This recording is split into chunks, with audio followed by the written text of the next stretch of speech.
ASPO's webinar, Looking Back, Thinking Forward, Cancer Survivorship. My name is Minji Jung, and I'll be moderating today's session on behalf of ASPO Cancer Survivorship SIG. Thank you all for joining us. And we will use the Q&A function for questions, so please submit your questions there at any time. And now we'll begin with our speaker presentation. It is my pleasure to introduce our first speaker, Dr. Julia Rowland. Dr. Rowland is a longtime leader in psycho-oncology and cancer survivorship. She was the first full-time director of NCI's Office of Cancer Survivorship and has played a major role in advancing research and awareness around the needs of cancer survivors and the families. Dr. Rowland, I'll turn it over to you. Thank you, Minji, for that lovely introduction and for the invitation to be part of this special survivorship webinar celebrating ASPO's 50th anniversary and also National Cancer Survivors Month, which is what June represents. For the time that I have with you this morning, I'm going to talk a little bit about what's happened in the survivorship field over the past 30 years since the creation of the Office of Cancer Survivorship. And the easiest way for me to do that, actually, to look at the history of what's changed over time, is to go back in time and share with you a little bit of history. I'm going to talk about what's changed, where we are today, and where we need to be headed as we look to the future. This historical slide is actually a picture of Nixon signing the National Cancer Act in 1971, where he declared war on cancer, if you will, and helped establish a focus on cancer nationally. It meant that the National Cancer Institute director reported directly to the president and Congress, different from other institutes at NIH, and it channeled money into cancer continuum care and control. So a very important act for all of us. But at that time, if you were diagnosed with cancer, the prospects were fairly bleak. Fewer than half would be alive in 5 years. Cancer treatments were still relatively few. You had surgery, radiation, and new chemotherapy at that time. The side effects were poorly controlled. People stated that the treatments were worse than the cancer itself. And many people spent long time in the hospital because the toxicities of the care were so high and so acute. The focus in this earlier period was not helping individuals really thrive after cancer, but merely try and survive the cancer and its treatments. And patients and their loved ones were not expected to be equal partners in this care, but rather the decisions were made largely by physicians and the medical team. So a very different picture than what we see now. And what's changed in the interim? I would have to say the biggest driver of change has been the sheer numbers.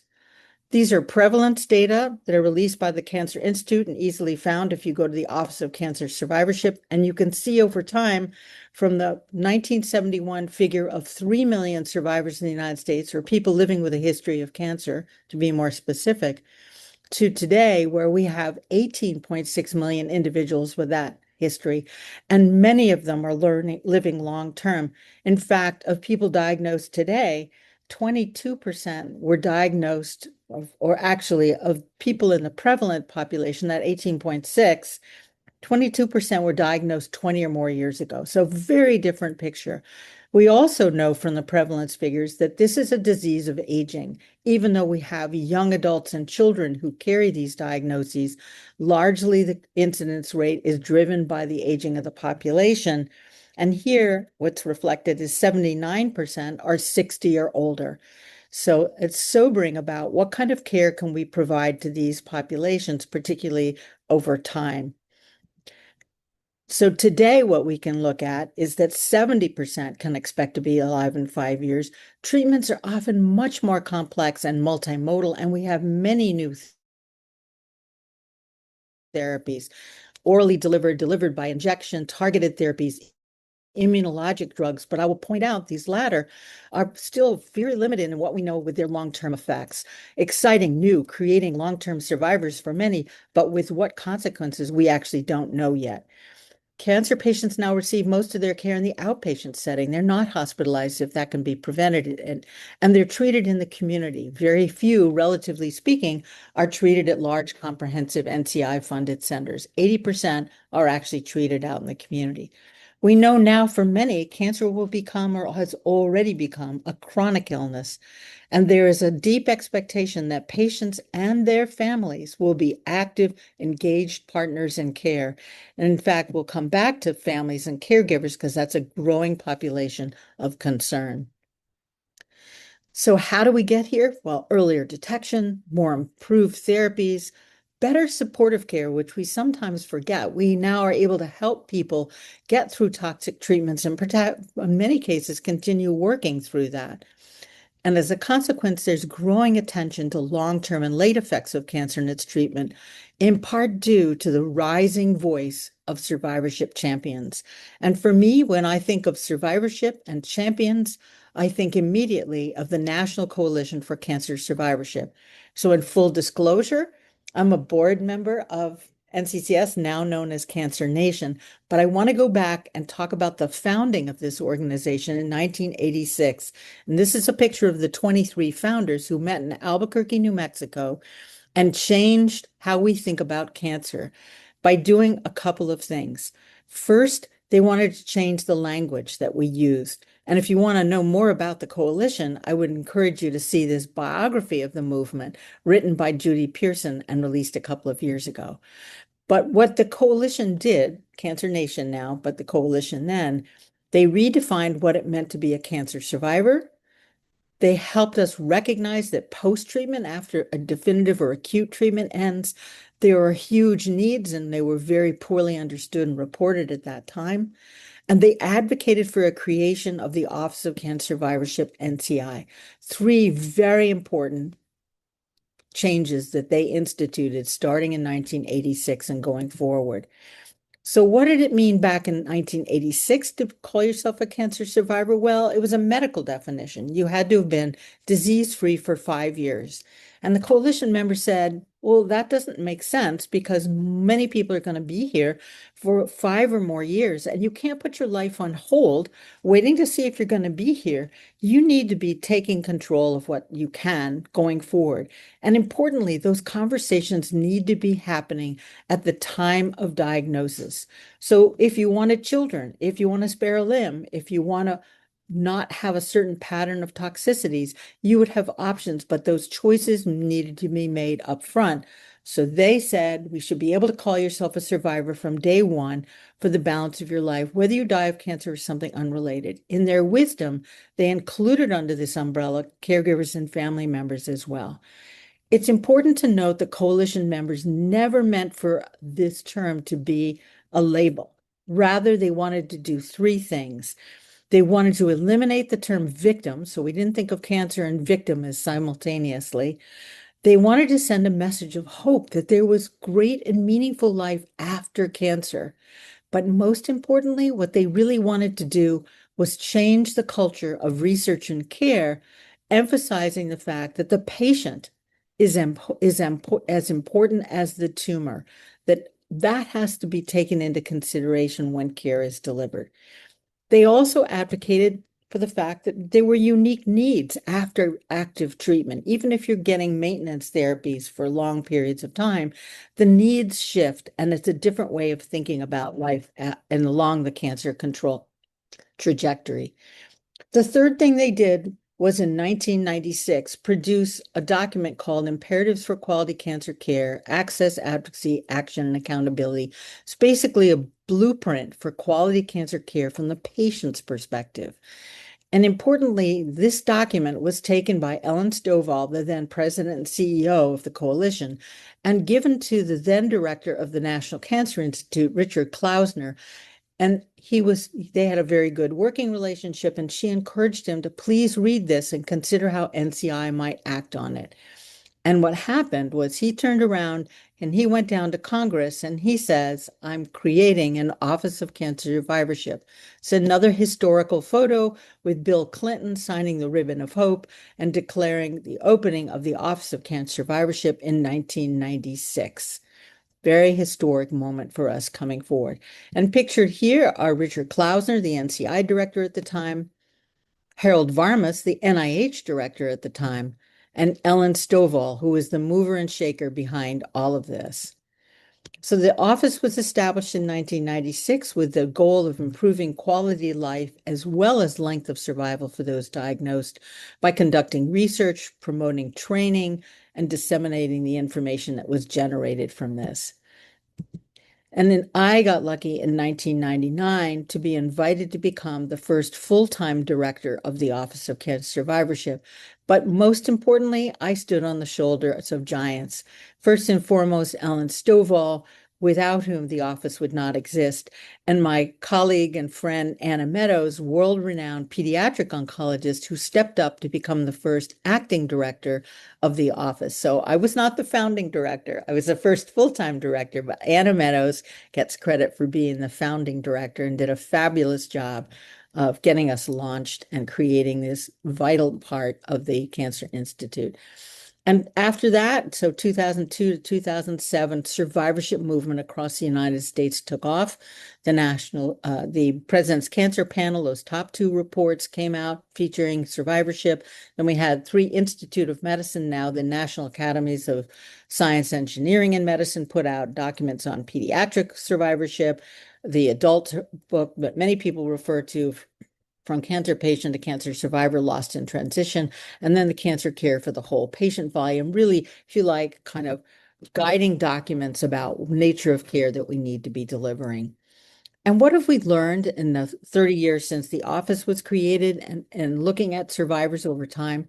First and foremost, everyone's course is unique. There is not a uniform pathway.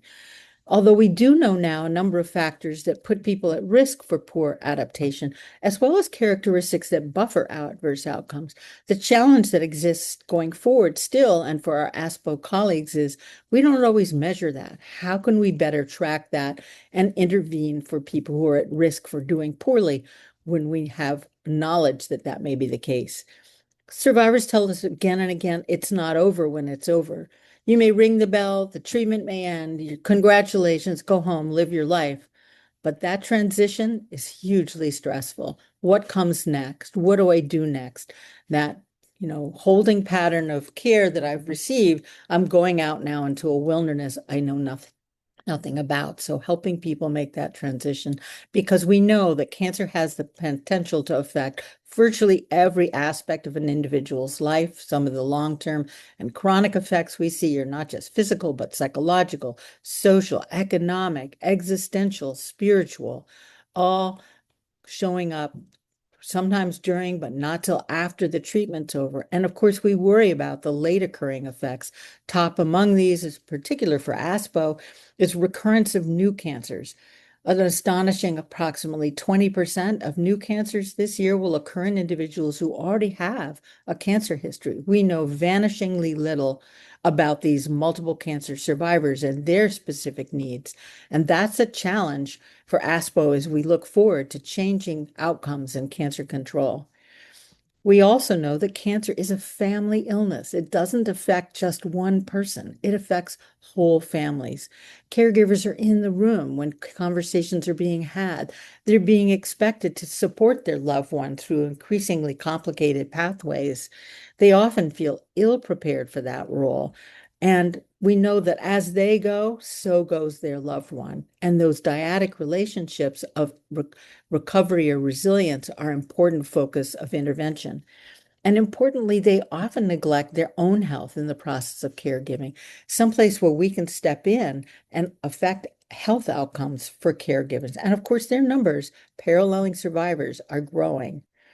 We also know that cancer may be a teachable moment for many, a moment in time when they want to make big changes because they want to change the outlook going forward. How do I prevent this cancer from coming back? How do I recover my health? What can I be doing and taking control of again in my life going forward? Why that interest? Well, of course, we have a growing number of survivors, but they're living longer. they're older, but they're also aging. So you have age-related comorbidities showing up. Many give up healthy behaviors during their treatment. They struggle to regain. They're already at risk for comorbid health conditions just by virtue of their cancer treatments. And we now see this interesting interplay between cancer and aging, where we're looking at the role of an older person developing cancer, but cancer and its treatment causing premature aging syndromes in those who have that history. And importantly, they're asking for help. They want their clinicians and care providers to tell them, what can I do to reduce my morbidity or mortality? And they can benefit from health promoting interventions. My colleague Keith Belizzi, a young adult cancer survivor who worked as a fellow at NCI, one of our staff members, and now as a faculty at the University of Connecticut, we decided that we really need to think of the cancer control continuum for survivors as looping back around. It's not a linear kind of a thing where you go from survivorship to end of life, but rather you have to go back and think about preventing multiple cancers, preventing comorbid conditions that you may be at risk for, and thinking of our cancer control continuum as different. So if you're going, as the vision of ASPO is, to accelerate progress toward cancer prevention control, we have to think of our survivors as being just more in that population and not write them off as, oh, you already have cancer. And these are the realms we can think about, the behavior that individuals can modify. These are modifiable risk areas that we can address. And just one of these is from the Cancer Progress Report, looking at lack of physical activity and leisure time, and it was headed in the right direction to meet Healthy People 2030 target goals. And now we see this climbing back up, more sedentary behavior in our survivors that's not going to be okay in the long run. 2030 goals here are reducing new cases in cancer right in the backyard of ASPO, just what you do. This is the work you do. And even to encouraging the number of people who talk about healthy lifestyle after cancer is going to be important. The question here is, well, how are we going to do this? And I think the answer to it is it's going to take a village. We have to work collectively to reach these goals. If we are truly going to change the goal from not just leading longer lives or lifespan, we have to be thinking about health span in here. And we have to have advocates to do this. And if we work together to do this, here's my vision of what we could do. This is actually a response to trauma study that was done, but I love this model because it tells us that we don't want people to succumb what was happening in 1971. And we don't really want to have people necessarily have impairment if we can avoid that. Rather, we want to maximize the number of people who show resilience and ideally potentially help people get to a point where they're doing even better than they were before they were diagnosed. And again, I would argue the only way we can do this is bring in the advocacy community to help create the Office of Cancer Survivorship. And if you're doing research in this area, you need them because they are going to be available to you to tell you here where the challenges are, here is where the pain points are, and I can advocate on your behalf. Nothing about me without me is a brilliant motto, and we need to embrace that in the work going forward. And with that, I'm going to say happy birthday, ASPO, happy birthday, Cancer Nation, and happy birthday, Office of Cancer Survivorship. And thank you for this opportunity to share these thoughts with you this morning. Thank you so much, Dr. Rowland, for that amazing presentation. And next, I'm pleased to introduce Dr. Marquita Lewis. Dr. Lewis is an assistant professor at Northwestern University and co-assistant director of community outreach and engagement at the Lurie Comprehensive Cancer Center. Her research focuses on community-engaged approaches to improving cancer care coordination, particularly for rural and minoritized communities. Dr. Lewis, I'll turn it over to you.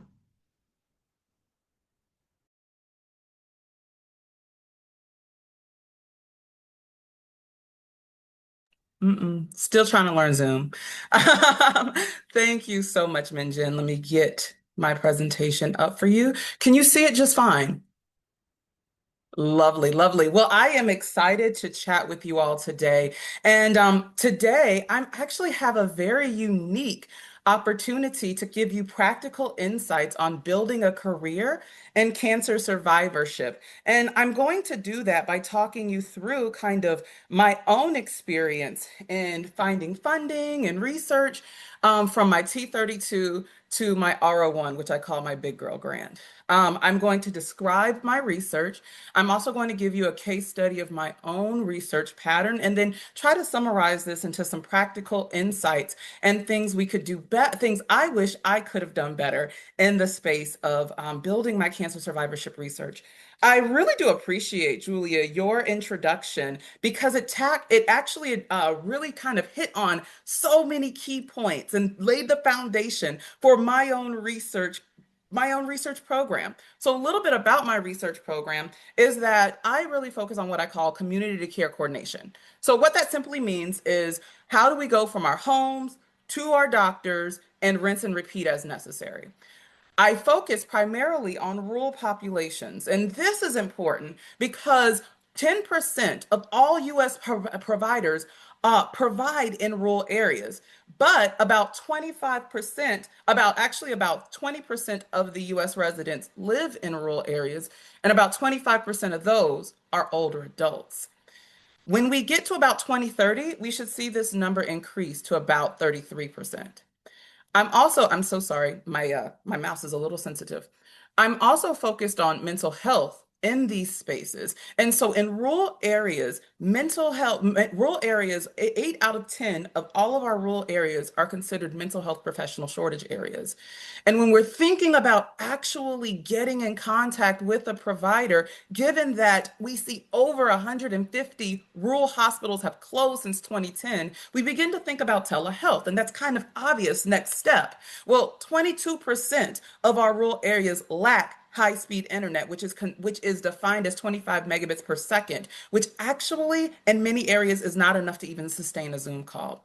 And we're also seeing from 2019 to 2020 that there was an increase of 70% of telehealth in our rural areas. So when we get back to this idea of this community to care coordination, right? How do we go from our community to our clinic and rinse and repeat as necessary? We also have to think about these other social drivers of health in our rural areas that have an impact on that community care coordination.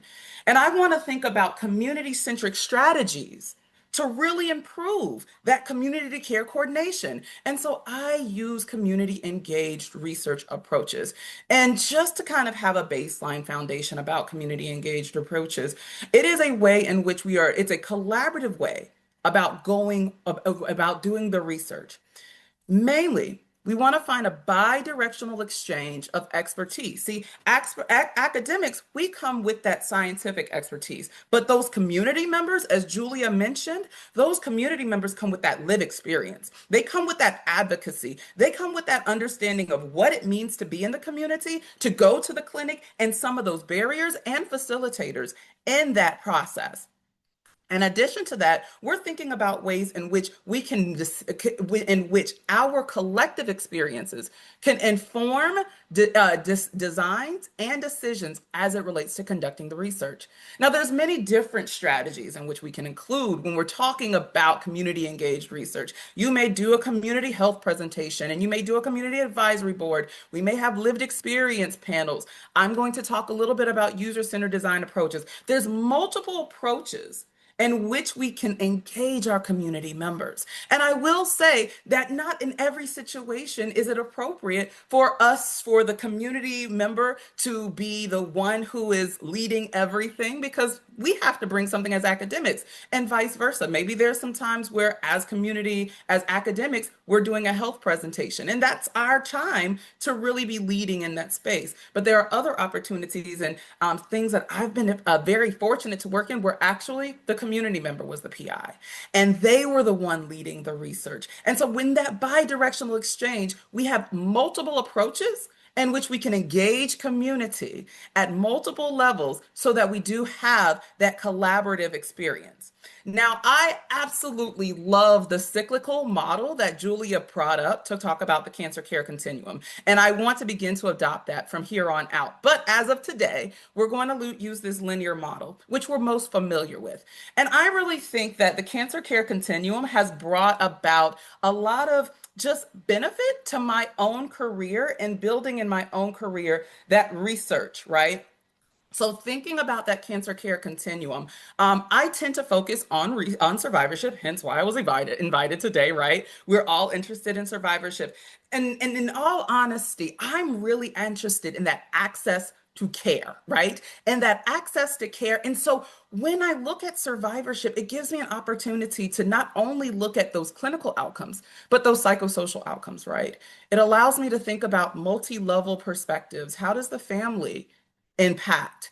How do our caregivers impact this care? How do our communities and our systems impact this care? So I found a good home in cancer survivorship for doing this access to care and community care coordination research. I will also say one of the things that I've found also very beneficial in this space is that, well, there's such limited research in rural. Oftentimes I can just read a manuscript and say, that sounds sexy. Let's see if it's done in rural. Probably not. And there's a research opportunity there. So there's a lot of space to grow in rural cancer survivorship. So let's just bring it all together. I really focus in cancer community engaged in rural because survivorship allows me to think about those structural inequities. It lets me think about all aspects of life. It allows me to think about what it means to be aging in place, as Julia also brought up, something that's very important.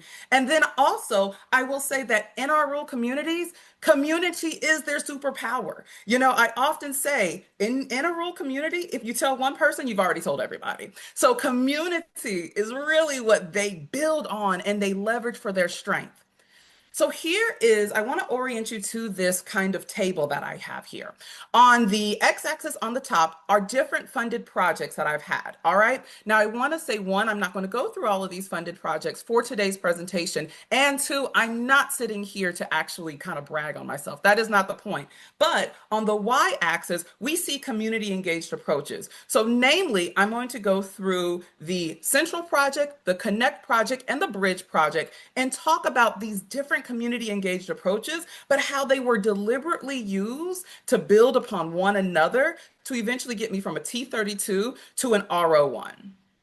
So the first project is the Central Project. Now, this Central Project was done circa 2020, and it really was the building up. I had just got my faculty position at Northwestern. So I got my big girl job. There's a big girl grant, big girl job. I'm a big girl all the way around.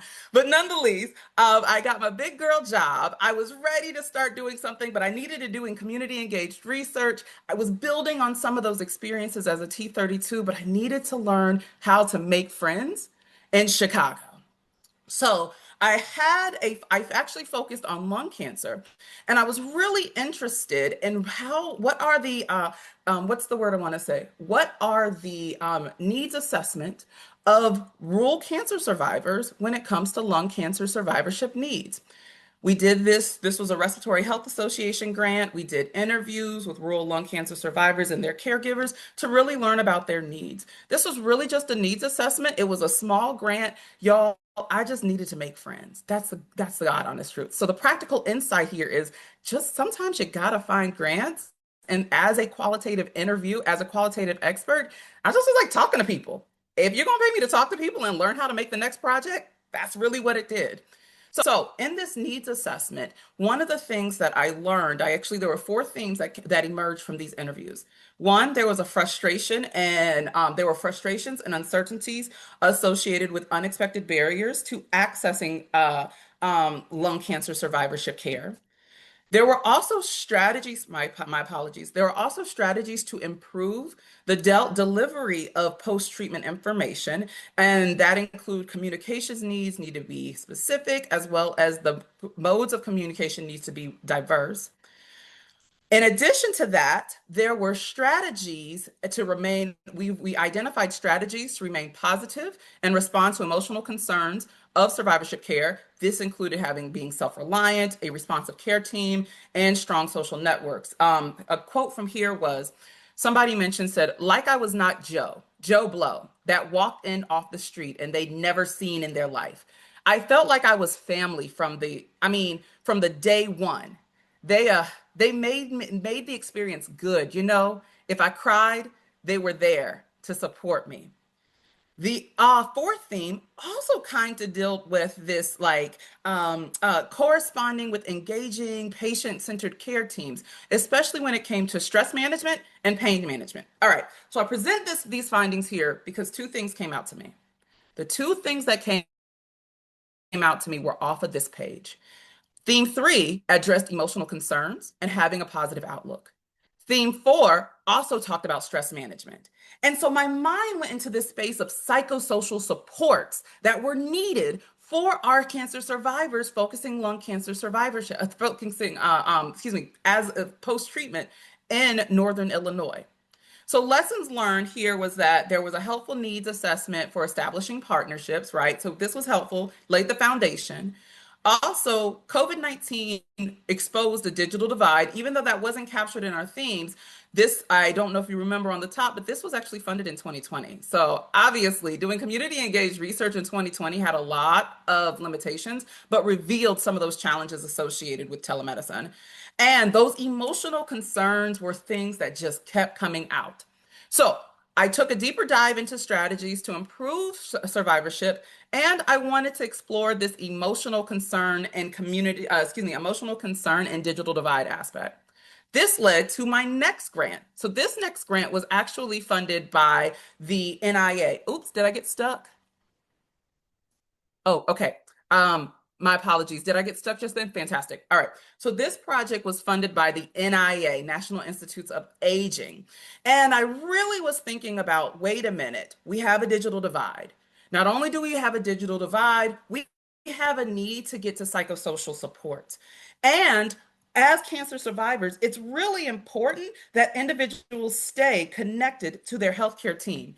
This is especially important for our older adults. And I just really began to feel like we need to start thinking about our older rural adults and how we can improve telehealth navigation, because resources are leaving, y'all. And not only are resources leaving in our rural areas, but the need for psychosocial support is there, as well as the need to make sense of telehealth in this digital divide. So the Connect study was to produce a prototype of a telehealth concierge that was for rural older cancer survivors. And the community engaged approaches and strategies that we used here were qualitative interviews, as well as community advisory boards and a user-centered design. Very quickly, cancer-related distress is stress and anxiety that is associated with your cancer diagnosis. It is not generalized stress. This is specific for your cancer diagnosis and treatment. And telehealth has the potential to improve access to cancer care for rural residents, but older adults, especially rural older adults, have usability barriers. So studies have shown that compared to urban and rural older adults, there is a disparity in telehealth uptake. There is not a disparity in telehealth usability. The point that I want to make is, once rural older adults understand how to use telehealth, they use it. So I wanted to focus on that navigation. So the Connect study had 3 aims. The first aim was to actually learn about barriers and facilitators to accessing telehealth. We also then wanted to develop our prototype tool and then test its usability. We used a user-centered design approach, which is another community-engaged approach, where it focuses on the end user's needs. This is so that we can enhance user satisfaction, improve usability, and as well as not waste a bunch of time and money making something that don't work for folks.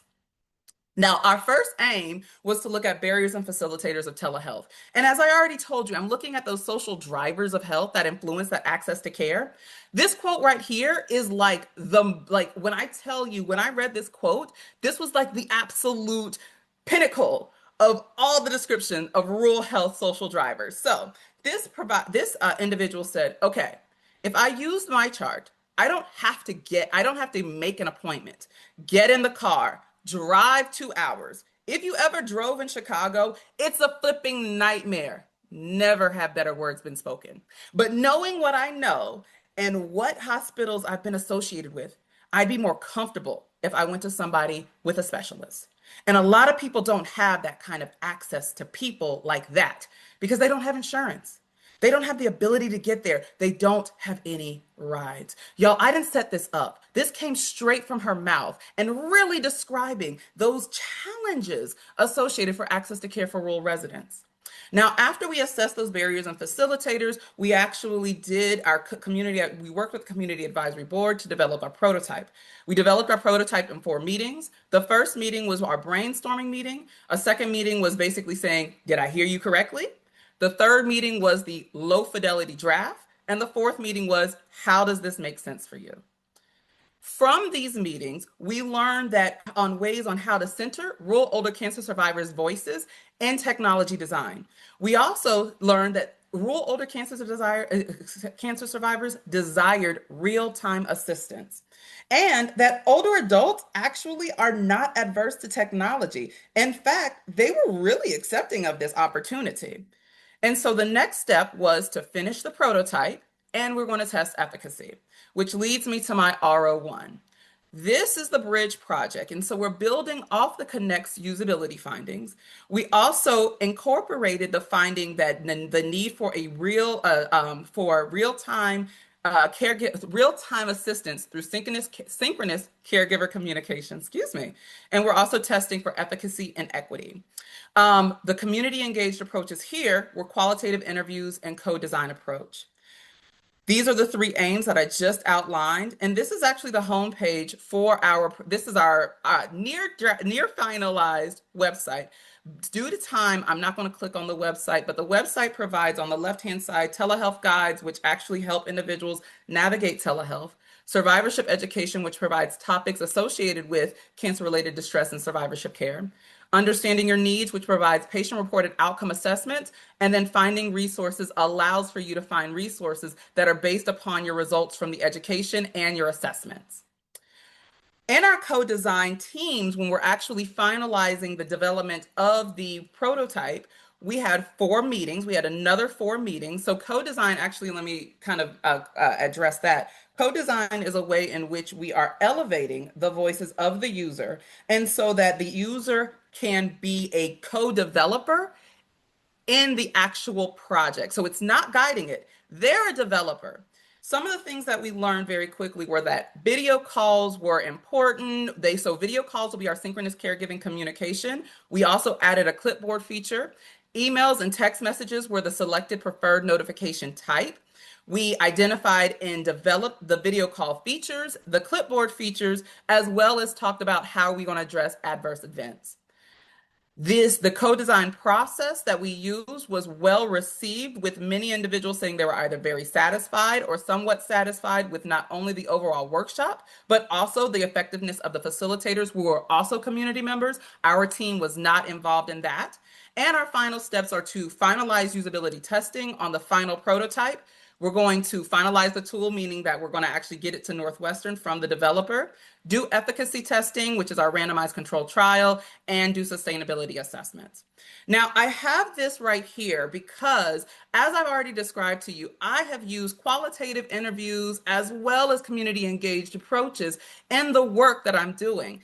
I hate for this to sound like a shameless plug, but guess what, y'all? I'm also co-leading a short course on this. And so if you're interested in kind of learning a little bit more about community engaged approaches while we engage community partners in through qualitative approaches, please use this, please scan or email me.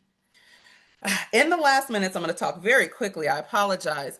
I just want to point out, I don't know if I'm actually a glutton for punishment or if just the work that I do is ironic. One, I'm a community engaged researcher, y'all, who has to get promotion and tenure. And community engaged is tough, but it is worth it. It gets into the understanding of those barriers and those challenges. Qualitative research also takes long. I'm also a rural health researcher in Chicago, okay? I know some of you already thought that was crazy. Yes, I built a whole rural health program in Chicago. And for anybody who, and I actually see some people on this call who know me, anybody who knows me intimately, I don't even do smartphones. I just got a smartphone 2 years ago. So I'm a digital health researcher who is adverse to technology. But I still have learned a great deal over time, from the work that I do. One, follow your values. I believe in community. That was instilled to me as a child, and they understand what's going on. I'm a former Girl Scout, and there's a theme in the Girl Scout anthem that says, make new friends, but keep the old. One is silver and the other is gold. So in this process, I've learned to collaborate. I've learned to make friends with community members through the community advisory boards and the co-design process.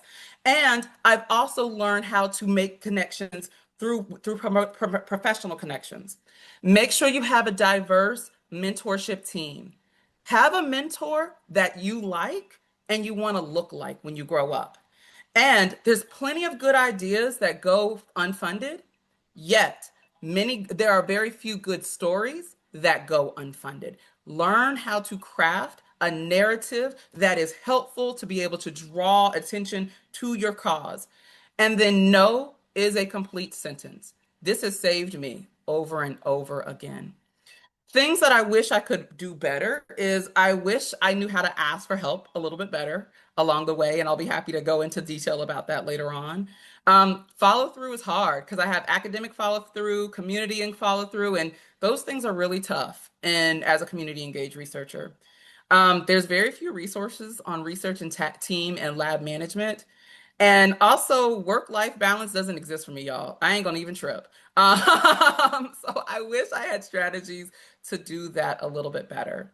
I have an amazing team that I want to thank, as well as any reminders on this potential short course and how this could be helpful, possibly in your own process of building a research program, namely through community engaged and qualitative processes.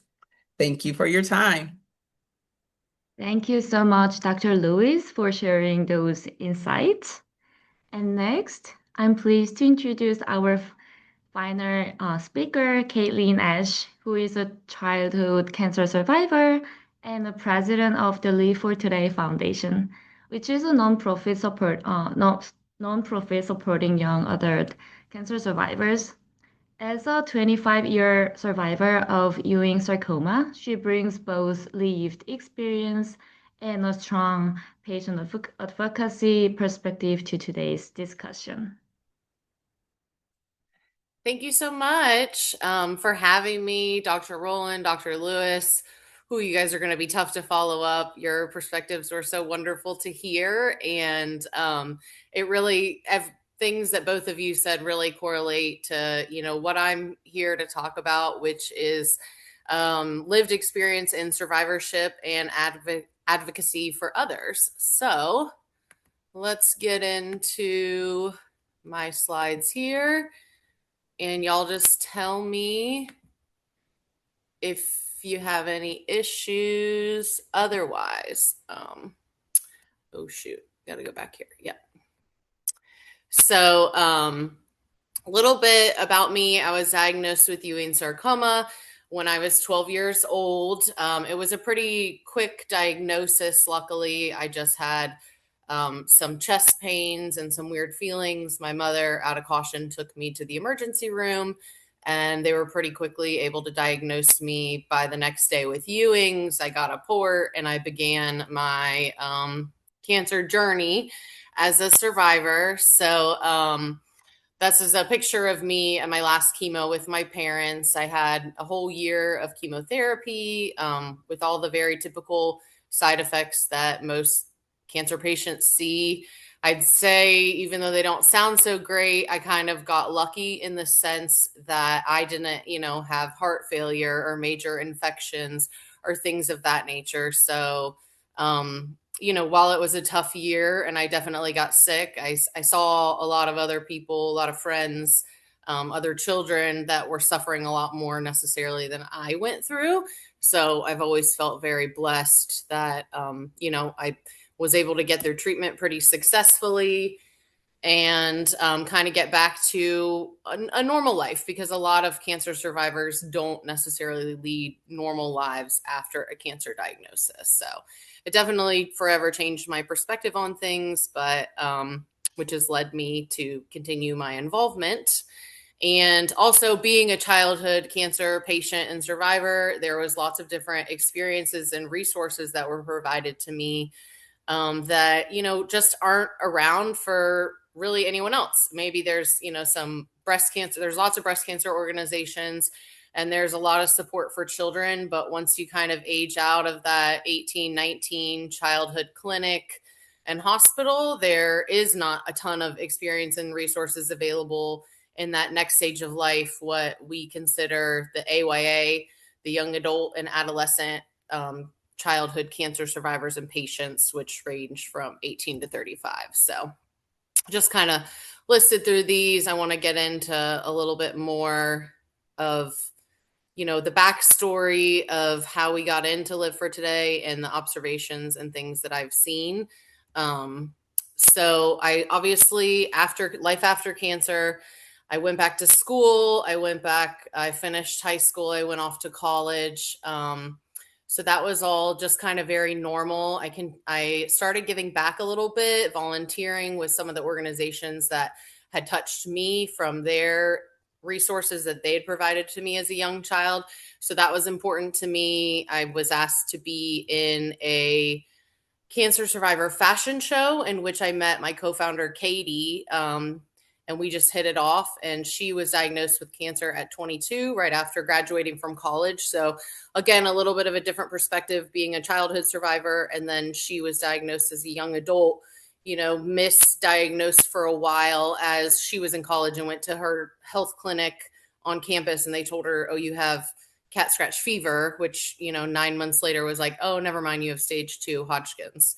And now we need to go from there. So we kind of honed in on what we knew, which is young adults with cancer, and wanting to be an advocate for them and be a support system for them, which is how we created the Live for Today Foundation that has several programs. And we serve everyone in the Northeast Florida area. I'm in Jacksonville, Florida. So anybody that is a childhood cancer survivor between the ages of 18 and 39, or is a young adult cancer patient and survivor between the ages of 39 is who we serve. So we do group events that, create community connections, allow survivors to get together and discuss experiences outside of the hospital setting or outside of a therapy setting, and just be and live and do something fun together. And maybe those conversations are about careers and marriages and jobs, but maybe it's about treatments and long-term effect struggles or fertility struggles, all kinds of different things that different survivors see. So that's a great program that we have that allows the survivors to just really connect and be together and share in their experiences and things that they wish, had been done differently or told to them differently. So we kind of take all of those observations and learn and grow as we hear through conversations.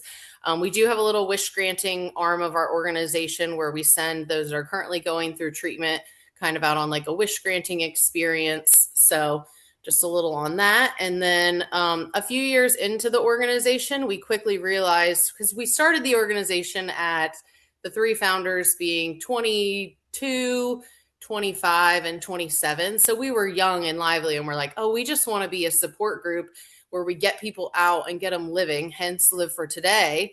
And we quickly realized, wow, some of our survivors that keep coming back to events, they have a struggle. They struggle with their mental health. They struggle with healthy living. They don't feel connected. They feel very isolated. They're not sure how to navigate this life post-cancer.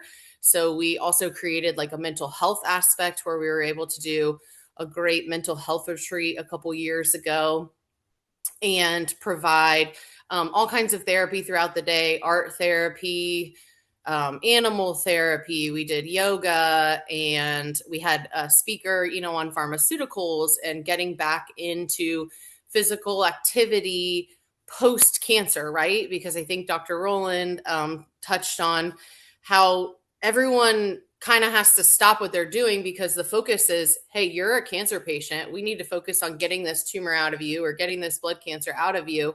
So just whatever, like do whatever, eat whatever, don't work out, take care of yourself, etc. When reality is it's essentially harming us in our survivorship because now I've gotten off of chemo and I've gained 40 pounds from steroids and wasn't able to do swim team over the summer or participate in any other of the normal sports or things that I normally do.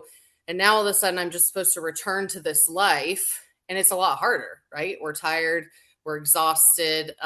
So there's a lot of barriers that go into survivorship and a lot of challenges. These are just some of the challenges that I've observed from my friends. We call them members of Live for Today, people that join our organization.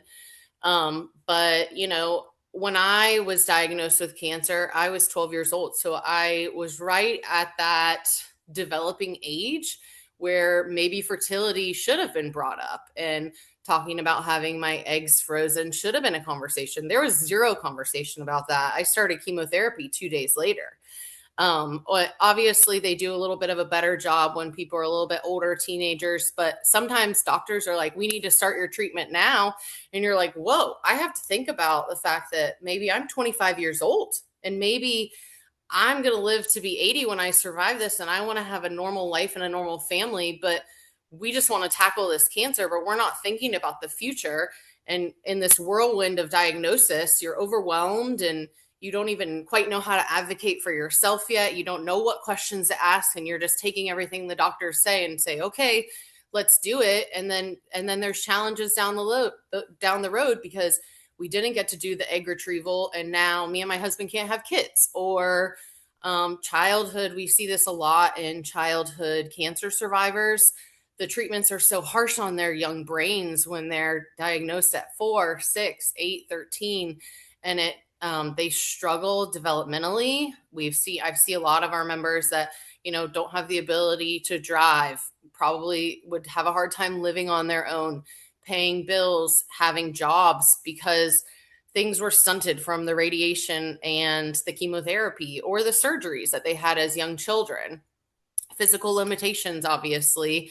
One of my good friends that's like I call her my cancer bestie, but we both had cancer at the same time. She's a brain cancer survivor, and she very much so has a completely different life than I do.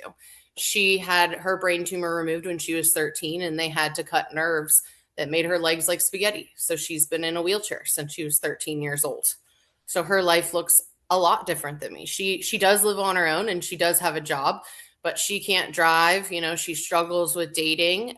She's also had secondary cancers from the radiation that she had 20 years ago that were even scarier. And she had like a jaw cancer as a secondary cancer, where she had to have a portion of her jaw removed. So now she has like disfigurement in her face, trouble eating, things of that nature. And honestly, when she called me with that second diagnosis a few years ago, one of the things I said to her was, my dear friend, I love you and I want you here in this world with me for a long time, but I want you to think about your quality of life, because your quality of life was changed when you were 13 when you had cancer. And now we're in our mid 30s and, there's a lot that's going into this major surgery that you're considering having. And she's like, I really appreciate you, bringing that up. And she called me a few days later. She was like, Katie, talk to my mom, talk to my family, and I want to live. I'm not ready to give up yet. And we're going to go through with, the more risky surgery, and we're going to get through this. And she did. And I'm happy to report she's been cancer free for a few years. And her and I took a wonderful trip to Alaska together last year on a cruise. So, there is happy endings in that, but that doesn't mean that her life hasn't still been forever changed. Just because she's still living, it's not the same life that I have. And she has siblings, and she talks about how she's so happy they're getting married and having kids, but she does mourn that for herself and mourn that, her new normal is different. Not to mention, obviously, the comorbidities, having to be long-term on different medicines, maybe damage to your major organs is a huge thing. We already touched on mental health and wellness with diet and exercise, but financial stability is a huge thing. I'm a financially pretty stable human being. I'm married, so I have a dual income. But sometimes when my health insurance doesn't want to pay for a CAT scan, I don't want to shell out $3,000 out of pocket for that when I have bills to pay, Unless you're very wealthy, a lot of people are trying to decide, hey, do I pay for this prescription that's $100 a month, or do I feed my children? So I think that all of those struggles and challenges are really big things that when you're first diagnosed with cancer, it's just survive, go get it. But we're not talking about all of these things that are going to be incorporated in your life in the future. And then of course, survivorship guilt, I think is a huge thing too. I've lost so many friends. My mother passed away from cancer actually when I was 19. So, it's like, why me? And why am I okay when some of my friends are less okay? Or why did I survive and they didn't? So there's so much that goes into being a survivor that I think, people don't acknowledge. And it's kind of like almost you're led into the dark in some ways, not realizing so many of these things can happen to you. So these are kind of some ways I think the healthcare community can aid in survivorship.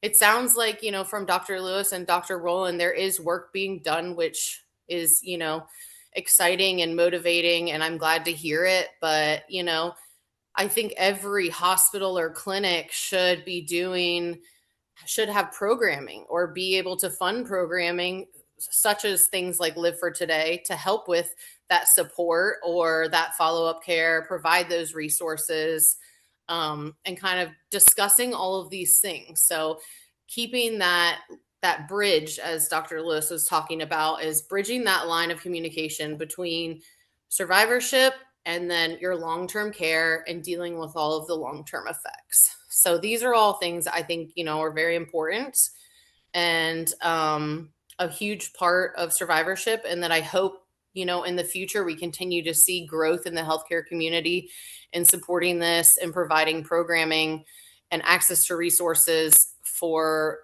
long time to come. Because like we said, I'm a 25-year survivor, which is amazing, but I'm 38 years old. So hopefully I'm living another 38 years, if not longer, and not having lots of health challenges and things of that nature.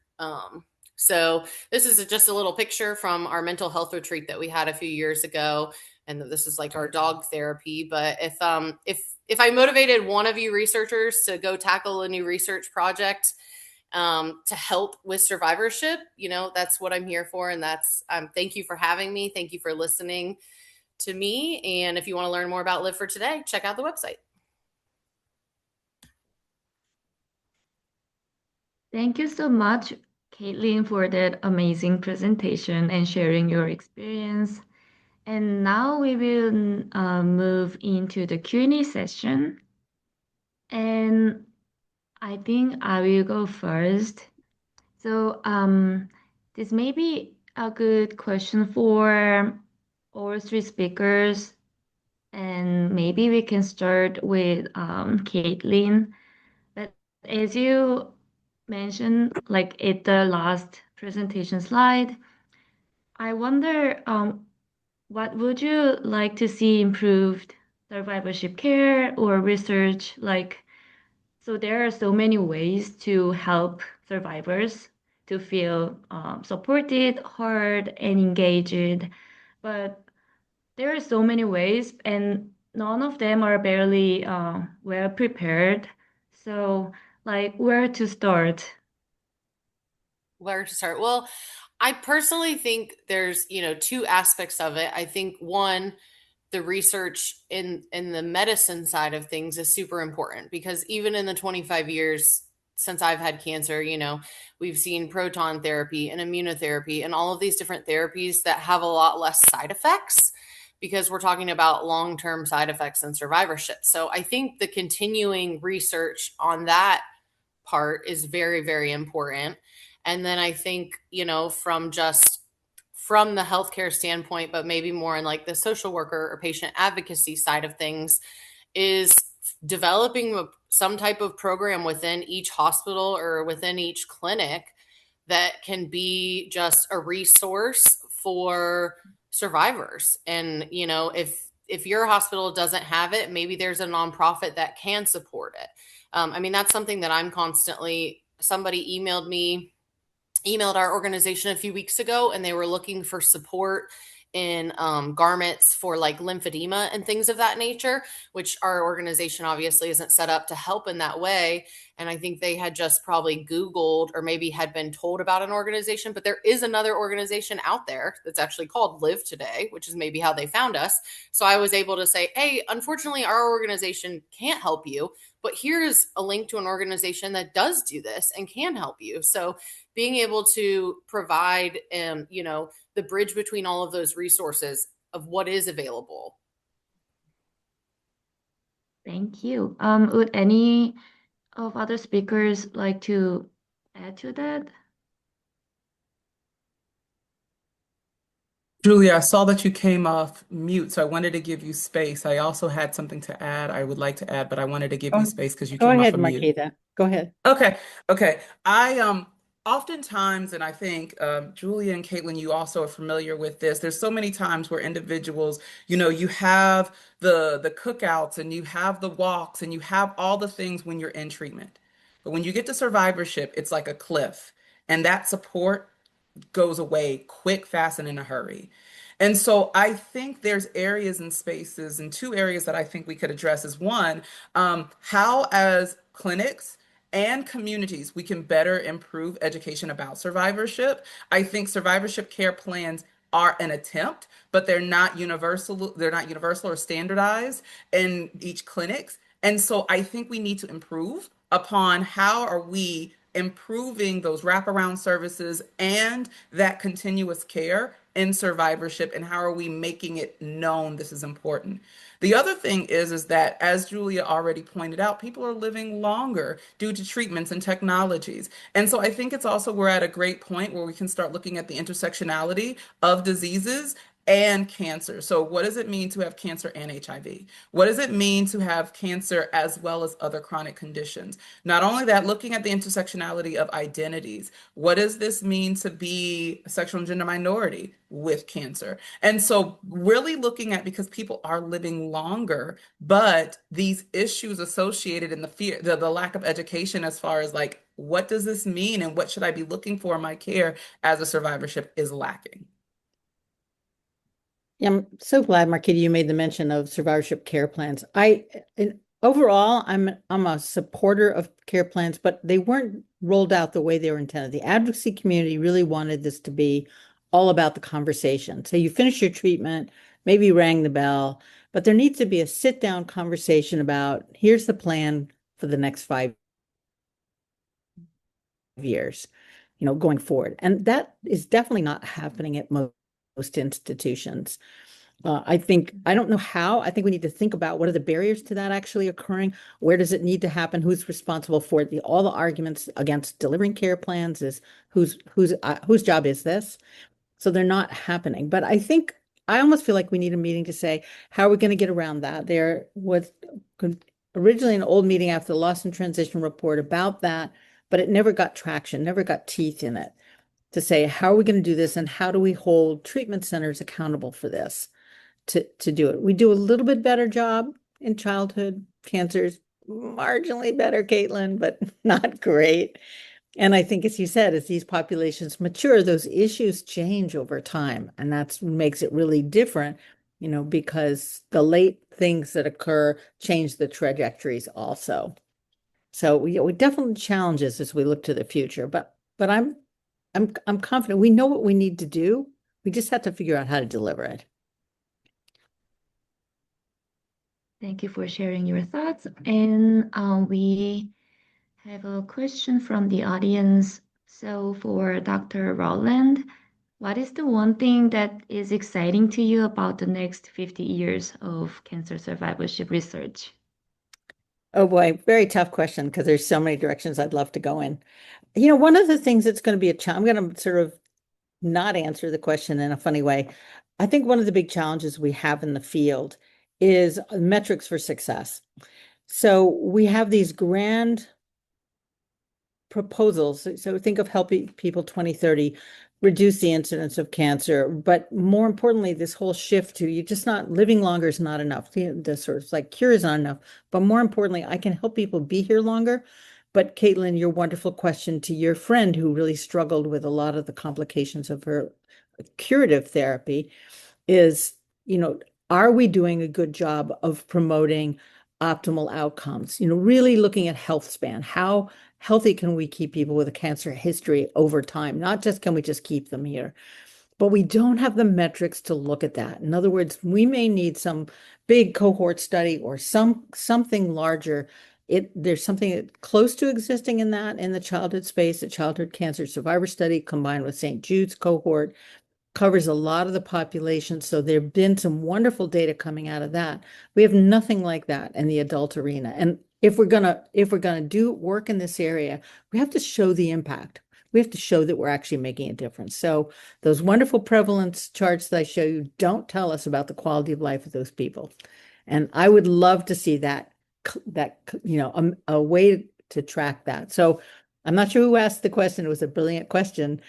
But that's one of the things I'd like to see is, and not in 50, I'd like to see it, in the next 10. Thank you. And another question is, as Dr. Lewis said, there is often a point when people supporting survivors undergoing treatment and their families go back to their busy lives, and the patients and their families may be struggling still. Is there anybody working on guides for the supporters to learn how to organize themselves to provide the support that is needed for the time it is needed?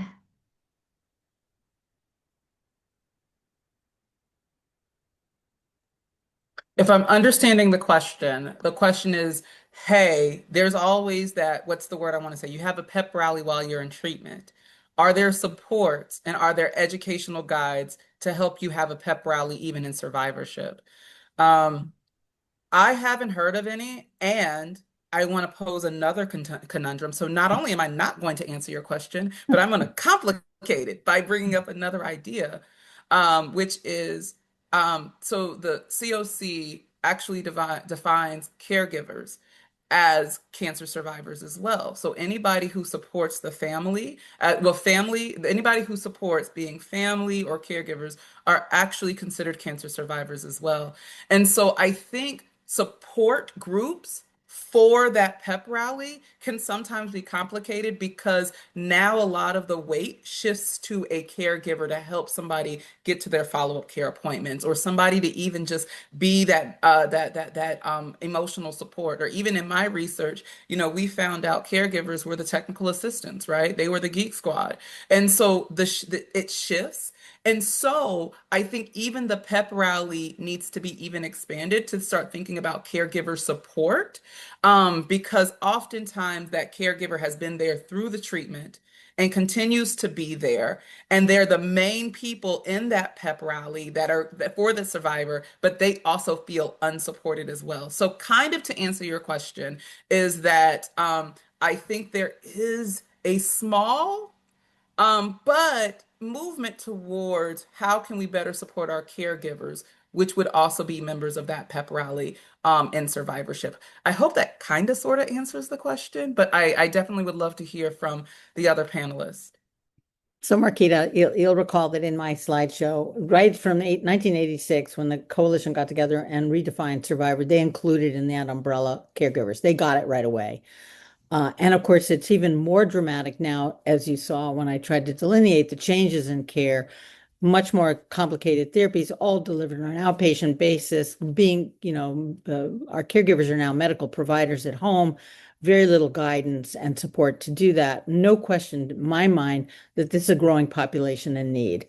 So caregiving, and I think there is greater and greater attention that not just in the research, but in the clinical arena.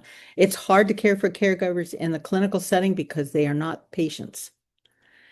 There are some workarounds to that. So Memorial Sloan Kettering, Allison Applebaum, who worked there, created a clinic just for caregivers. The brilliance of that is that you could then bill for care. So they then had their own record But it's a unique model in a cancer center. Whether anybody else will pick that up, I don't know. And we do know there's state laws where hospitals are supposed to record who the caregiver is when somebody's admitted to the hospital. But how that's done in the more than 50 states, more than half the states that do that, and what the consequences. I don't know that anybody's done data looking at what's the impact of that for caregivers down the road. They're supposed to, as part of that, be educated about what's needed when discharge is planned. So it's complicated history, but maybe back to the original question that this individual posed is what's happening for care long term out there? And I'd say that's a challenge because it's going to be, we have lots of dialogues between primary care and oncology care about whose patient is this and who should be delivering the care. There's huge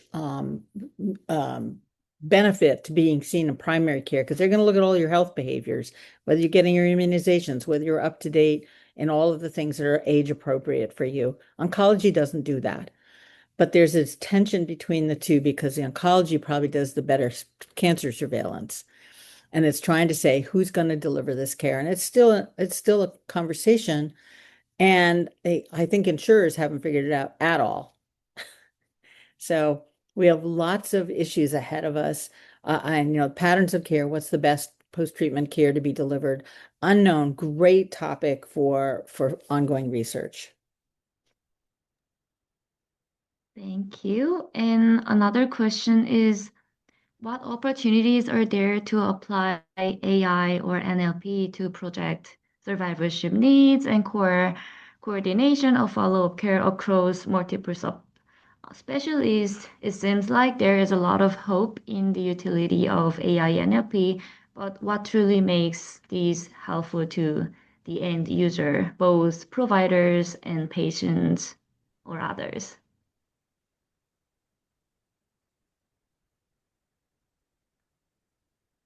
I think some of these new technologies are very exciting if thoughtfully applied and can extend our capacity to assess what's going on for individuals post-treatment in particular, and find ways to connect them back into the system. I'm sanguine, however, about how well we do this and how it's rolled out, because many of us had the dream that electronic health records would solve a lot of problems. And I think probably all of us, whether we have a cancer history or not, or probably have had some comeuppance about our reliance on those kind of, whether it's my chart or wherever you're going for information. These are largely billing systems. They are not healthcare delivery systems. So we need to rethink that and leverage these new technologies and capacities to patient benefit, not just biller benefit or even provider benefit, but really making sure end users or end recipients of that are going to benefit. And they need to be part of the design. I will say I'm familiar with some studies that are looking on the clinical end where they're using AI to make profiles of individuals who may be good candidates for asking about prevention and kind of guiding the conversation. So are they good candidates for screening? Are they good candidates for are all the things in place for us to have that conversation about follow-up care? And so there's some technology that's using AI so that they can identify profiles of individuals who are good candidates for certain care models or certain care plans. I also am currently in the process of have a concept of a plan, but for focusing on a grant looking at digital health literacy in our older adults, specifically AI literacy in our rural populations. Because of the lack of care, because of the lack of care and access to care, AI sometimes actually often is a de facto kind of doctor for individuals who do not have that access to care. And so what does this mean for individuals to actually be educated on how to use AI appropriately and be educated in that space? But then thirdly, I am concerned, as Julia put out, she's a little sanguine about this movement. AI tends to look like the people that use it, which are not my rural older adults, right? And so I am concerned about using machine learning and natural learning processes. And who are you replicating? And who really is in need? And if we're using it on the patient side, How are we rolling this out? And how can this data be biased? How can this information be biased because of who actually is feeding and what that looks like? I hope that makes sense. So I think there's room. I will say I think there's room in the research. And the last thing, I thought that was the last thought, but this is the last thought. I'm kind of concerned, if not disappointed, in the number of RFAs and the number of grant reviews that I've seen that do not look at bias in our AI. There's a lot of push for AI in our clinical settings, and there's not what I think even in the RFA that's saying how are we thinking about bias and how are we thinking about the challenges of pushing this AI out and the lack of equity that is being approached, that we could possibly encounter. That's the last thought. Thank you for sharing all the thoughts today. So we are at time. So we want to thank all of our speakers and everyone who joined, and we hope you have a wonderful rest of the day. Thank you all. Thank you. Thank you so Thank much for having you. me. Thank you all.